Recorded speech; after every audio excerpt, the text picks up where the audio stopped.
દિવસે ને દિવસે અકસ્માતોની સંખ્યામાં વધારો થઈ રહ્યો છે, ત્યારે વડોદરા શહેરમાં પણ સર્વે હાથ ધરાયો છે અને જ્યાં અકસ્માતોની સંખ્યા વધુ છે ત્યાં આરટીઓ, પોલીસ અને વીએમસીની ટીમે સર્વે હાથ ધર્યો છે અને ક્યાં બમ્પર મૂકવા જોઈએ અને ટ્રાફિક સિગ્નલ લગાવવા જોઈએ તેની કાર્યવાહી હાથ ધરવામાં આવી। વડોદરા સિટીમાં જ્યાં અકસ્માતો થવાની સંભાવનાઓ રહેલી છે અને જ્યાં વધારે અકસ્માતો થઈ રહ્યા છે એની સંખ્યાને ધ્યાનમાં રાખીને વડોદરા સિટીમાં ડભોઈ 3 રસ્તા, અકોટા રોડ, પછી રાજવી ટાવર, ફતેગંજ બ્રિજ એ રીતે ચારેક જગ્યાઓએ આઈડેન્ટિફાઈ કરવામાં આવી છે અને અવારનવાર વધુ સ્પીડના કારણે એક્સિડન્ટ થતા હોય છે।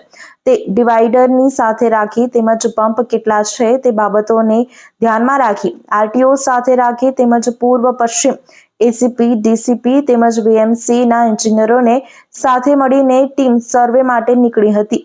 હાલ 3 જગ્યાઓનો સર્વે પૂર્ણ કરવામાં આવ્યો છે।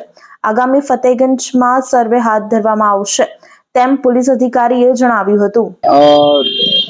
વડોદરા સિટીમાં જ્યાં વધારે એક્સિડન્ટ થવાની સંભાવના છે અને ગયા વર્ષે જ્યાં આગળ એક્સિડન્ટો થયેલા છે એની સંખ્યાને ધ્યાને રાખી અને વડોદરા સિટીમાં ડભોઈ 3 રસ્તા, અકોટા રોડ, પછી રાજવી ટાવર, ફતેગંજ બ્રિજ એ રીતના ચારેક જગ્યાઓ આઈડેન્ટિફાઈડ થઈ છે કે જ્યાં અવારનવાર વધુ સ્પીડને લીધે એક્સિડન્ટો થાય છે। તો ત્યાં ડિવાઈડરની શું થઈ શકે તેમજ બમ્પ કેટલા થઈ શકે એ બાબતે આરટીઓને સાથે રાખી પૂર્વ પશ્ચિમ એસીપી, મહેરબાન ડીસીપી સાહેબ તેમજ વીએમસીના એન્જિનિયરો સાથે મળી અને ટીમ સર્વે માટે આજે નીકળી છે।